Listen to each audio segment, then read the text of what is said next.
আসসালামু আলাইকুম। How to learn চ্যানেলের পক্ষ থেকে আপনাদের জানাচ্ছি আন্তরিক শুভেচ্ছা। আজকের ক্লাসে 13তম পর্বে আমরা দেখব লাইন সেগমেন্ট টুলস। আমরা বিগত ক্লাসগুলোতে টাইপ টুলসের 7টি সাব টুলস সম্পর্কে জেনেছি। আজকের এই ক্লাসে আমরা দেখব লাইন সেগমেন্ট টুলস কি এবং এর ব্যবহার। আমরা যদি লাইন সেগমেন্ট টুলসের বাংলা অর্থ করি তাহলে এর অর্থ দাঁড়ায় রেখার অংশ বা রেখার অংশ বিশেষ। আমরা কাজের ক্ষেত্রে দেখব এর অর্থের সাথে এর মিল আছে কিনা।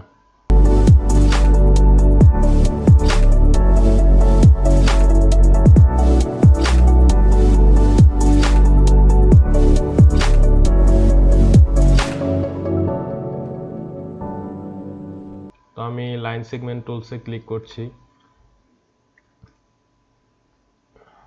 আমি মাউস দিয়ে ড্র্যাগ করলে এরকম দাগ হচ্ছে, অর্থাৎ এটি একটি রেখা বা একটা রেখার অংশ বিশেষ।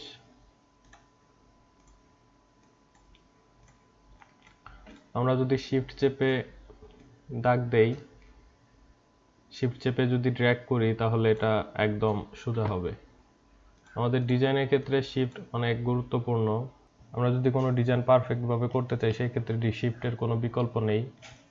তো আজকের ক্লাসে আমরা দেখব লাইন টুলস দিয়ে সিম্পল একটি লোগো ডিজাইন, কিভাবে লাইন টুলস দিয়ে লোগো ডিজাইন করে। তো এর জন্য আমি লাইন টুলস নিচ্ছি, শিফট চেপে সিলেকশন টুলসে ক্লিক করছি, অল্টার চেপে মাউস দিয়ে ড্র্যাগ করছি, শিফট চেপে ধরে আছি যার কারণে আমার প্রত্যেকটা লাইন সোজা থাকবে। এরপর আমি কন্ট্রোল ডি দিচ্ছি। কন্ট্রোল ডি দেওয়া মানে হচ্ছে আমি প্রথম লাইনটি যে অনুপাতে কপি করে নিয়েছি, কন্ট্রোল ডি দেওয়ার ফলে প্রত্যেকটা লাইন সেই অনুপাতে কপি হবে।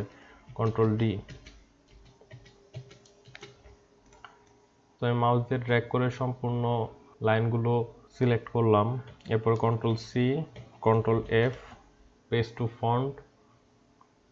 এরপর আমি রোটেট দিয়ে এটা ঘুরিয়ে দিচ্ছি। আমি শিফট চাপছি, এর ফলে লাইনটি সোজা হয়ে গেল। এখন আমি কন্ট্রোল প্লাস দিয়ে এটা জুম করছি। তো আমরা এই পর্যন্ত দেখলাম যে কিভাবে লাইন টুল দিয়ে কাজ করতে হয় বা লাইন টুল কি। তো এখানে আমাদের একটি টুলসের ব্যবহার করতে হবে যে টুলসের কাজ আমরা এখন পর্যন্ত দেখি নাই। আমরা পরবর্তীতে যখন এই টুলসে যাব তখন এই টুলসের বিস্তারিত নিয়ে আলোচনা করব। আমি এখানে সিম্পল দুইটা লেটার তৈরি করব। যেমন আমি মাউস দিয়ে ড্র্যাগ করছি,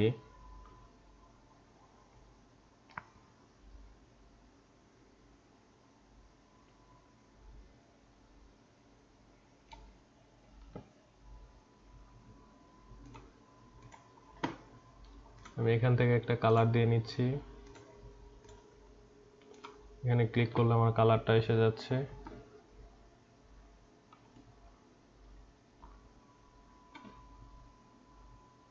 আমি জাস্ট মাউস দিয়ে ড্র্যাগ করছি।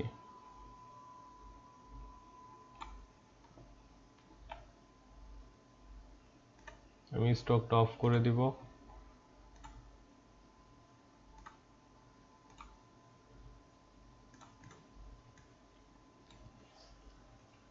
এরপর সবগুলো লাইন ডিলিট করে দিব।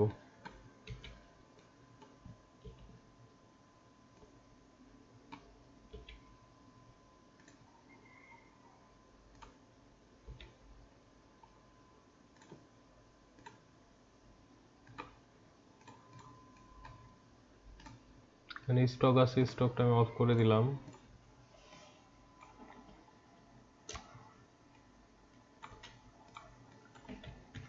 চাইলে এটা দিয়ে আমি একটা লোগো করতে পারি। এখানে একটা নাম লিখে দিলে এটা একটা লোগো হয়ে যাবে।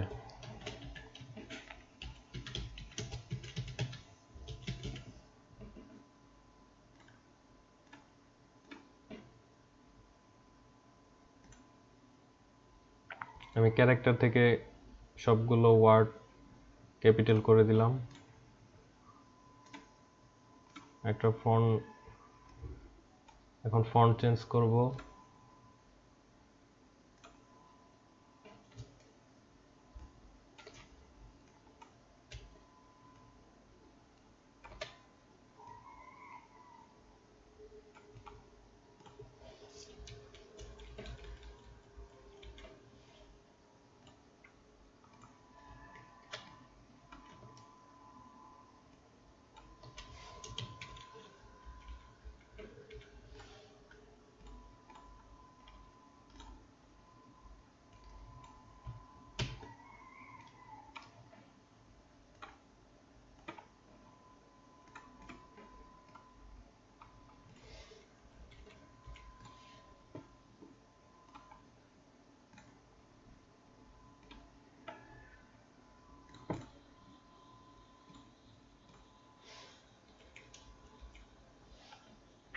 আমি এখানে একটা ট্যাগলাইন অ্যাড করব।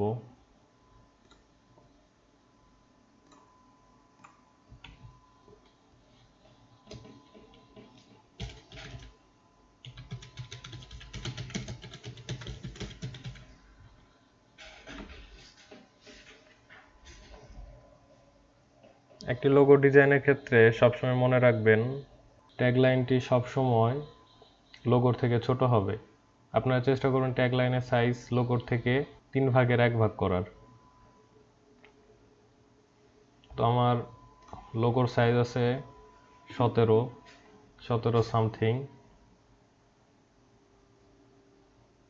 আমি এটাকে 6 করে দেখি, 6 বা 5.5।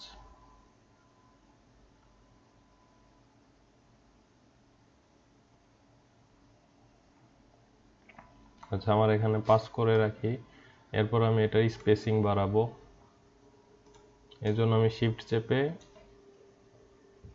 মাউসের স্ক্রল বাটন ঘোরাচ্ছি।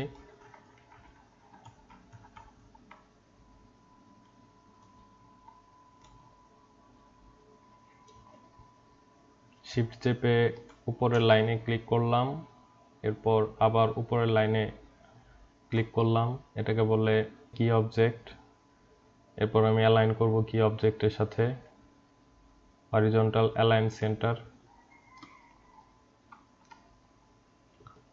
তো আমাদের টেক্সটগুলো অ্যালাইন করতে গেলে ক্রিয়েট আউটলাইন করে নিতে হবে, নয়তো এখানে দেখাচ্ছে যে এটা অ্যালাইন হয়েছে কিন্তু মূলত অ্যালাইন হয়নি। আমি যদি কন্ট্রোল-R দিয়ে রুলার নিয়ে এসে দেখি, আমি দেখতে পারবো পিটা চলে গেছে বাম সাইডে।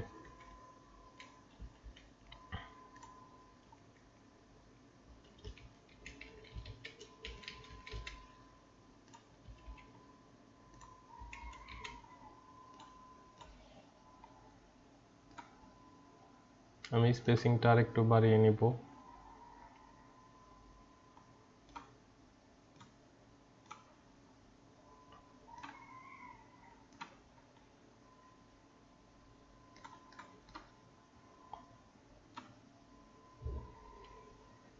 আমি ফন্টটা চেঞ্জ করে নিব।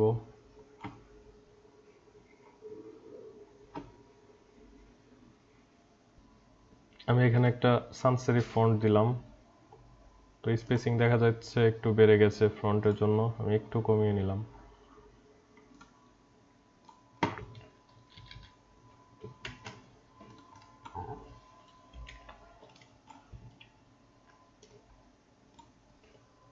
তো এখানে লাইন টুলস দিয়ে আমরা একটি লোগো বানিয়ে ফেললাম।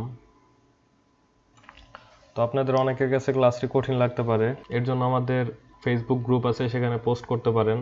আশা করি আপনারা আপনাদের প্রবলেমের সলভ পেয়ে যাবেন। তো এই ছিল আমাদের আজকের ক্লাস। সকলে ভালো থাকবেন। আল্লাহ হাফেজ।